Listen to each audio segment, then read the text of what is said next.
महर्षि याज्ञवल्क्य। महर्षि याज्ञवल्क्य प्रकांड पंडित, शास्त्रों में प्रगल्भ और महाबुद्धिमान थे। ऐसा कोई विषय नहीं था जिसे वे न जानते हों। इनका छात्र जीवन अत्यंत अध्यवसाय से संपन्न था। इनके गुरु वैशंपायन इनके मामा भी थे। एक बार गुरुजी ने इनसे अप्रसन्न होकर अपनी पढ़ाई विद्या उगलवा ली।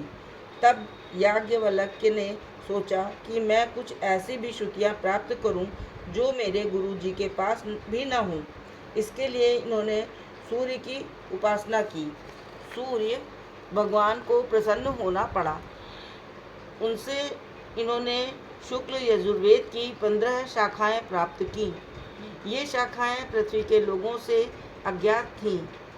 भगवान सूर्य ने इनमें वांग्मयी सरस्वती का प्रवेश कर दिया था, जिनसे इन्होंने शतपथ का दर्शन किया था। वैदिक वांग्मय का पूर्ण ज्ञान प्राप्त करने के बाद इन्होंने पुराणों को भी गुरुमुख से प्राप्त किया। इनके पौराणिक गुरु थे व्यास के शिष्य रोमहर्षण। इस तरह पूरे अध्यवसाय के साथ संपूर्ण विद्याओं के प्राप्त करने के बाद महर्षि याज्ञवल्क्य ने सैकड़ों शिष्यों को मनोयोग से पढ़ाया। फिर इन शिष्यों ने संपूर्ण दिशाओं और विदिशाओं में शिक्षा का प्रकाश फैलाया। इस तरह सारा भूमंडल शिक्षा के प्रकाश से आलोकित हो गया। एक दिन विश्वावसु, जो वेदांत के पूर्ण मर्मज्ञ थे, श्री याज्ञवल्क्य के पास आए। उन्होंने इनसे 24 प्रश्न पूछे। वे प्रश्न बहुत ही दुरूह थे। महर्षि याज्ञवल्क्य ने उन प्रश्नों पर विचार करने के लिए विश्वावसु से कुछ क्षण का समय मांगा। इसके बाद याज्ञवल्क्य ने श्री सरस्वती देवी का स्मरण किया। फिर तो जैसे दही से मक्खन निकल आता है, वैसे ही उन प्रश्नों का उत्तर निकल आया। उस उत्तर से विश्वावसु को पूरी संतुष्टि हुई। उन्होंने महर्षि की परिक्रमा कर अभिनंदन किया और प्रसन्नता के साथ लौट गए।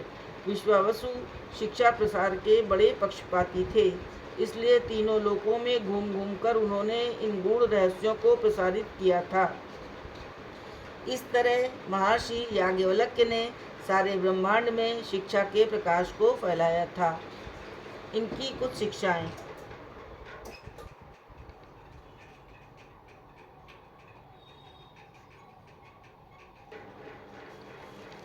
महर्षि याज्ञवल्क्य की कुछ शिक्षाएं हैं।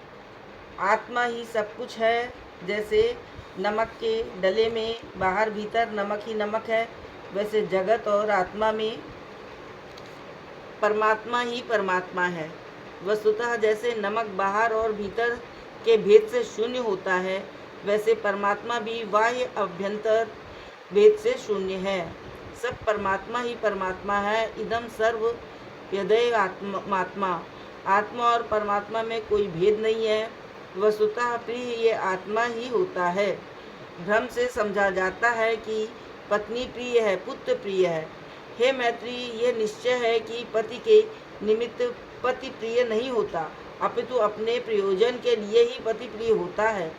स्त्री के निमित्त स्त्री प्रिय नहीं होती, अपितु अपने प्रयोजन के लिए स्त्री प्रिय होती है। इसी तरह पुत्र, मित्र, धन आदि सब वस्तुएं अपने ही प्रयोजन के लिए प्रिय होती हैं। इसलिए भ्रम छोड़कर परम प्रिय आत्म तत्व का ही भाषण, मनन और निधिध्यासन करना चाहिए। मानव मात्र के धर्म: किसी की हिंसा न करना, सत्य बोलना, चोरी न करना, पवित्र रहना, इंद्रियों को वश में रखना, दान देना, सभी प्राणियों पर दया करना, मन को वश में रखना और क्षमा करना, ये मनुष्य मात्र के धर्म हैं। महिलाओं का सम्मान करना चाहिए।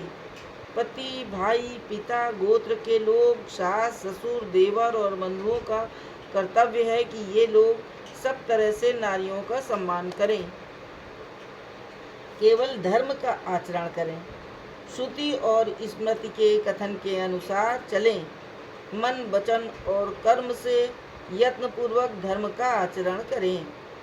गृहस्थ भी मुक्त हो सकता है। न्याय से प्राप्त धन से जीविका चलाने वाला, तत्व ज्ञान में स्थित अतिथि सत्कार करने वाला, श्राद्ध करने वाला और सत्यवादी गृहस्थ भी मोक्ष प्राप्त कर लेता है। ये याज्ञ स्मृति की बात है। ज्ञानी, तपस्वी, शूर, कवि, पंडित, गुणी कौन है इस संसार में जिसे मोह ने भरमाया नहीं, काम ने नचाया नहीं। यह जगत तो काजल की कोठरी है। कलंक से बचने का बस एक ही उपाय है, भगवान का सतत स्मरण। जय हो प्रभु।